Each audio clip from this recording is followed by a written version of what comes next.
कल्याण में शिवसेना शिंदे गढ़ के पूर्व नगर सेवक महेश पाटिल ने राजकीय नाराजगी जताते हुए बीजेपी में प्रवेश किया। उन्होंने आरोप लगाया कि उनके और उनके बेटे के खिलाफ मारने की साजिश करने वालों को गिरफ्तारी न करने का दबाव उनकी पूर्व पार्टी नेताओं द्वारा बनाया जा रहा था।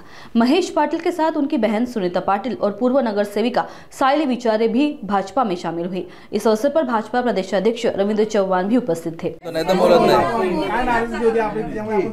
मोक्याचा आरोपी कुणाल पाटील याला क्लीन चिट देण्याचं काम आमच्याच पक्षातल्या लोकांनी केलं।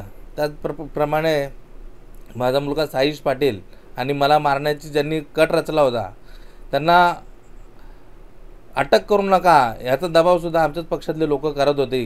म्हणून त्या पक्षात राहणं मला जमलं नाही, कारण मी जेव्हापासून 2 दिवस मला गोष्ट समजली त्यापासून माझी खूप दडपणाखाली होतो आणि आज जे लोक आपल्या विरोधकांना मोठं करतात त्यांच्यात मी काम करू शकत नाही, म्हणून मी आज इकडे प्रवेश केला। पक्षप्रवेशाच्या अगोदर आपल्याला श्रीकांत शिंदे यांचा फोन आलेला, आपली काय यांच्याशी चर्चा झाली?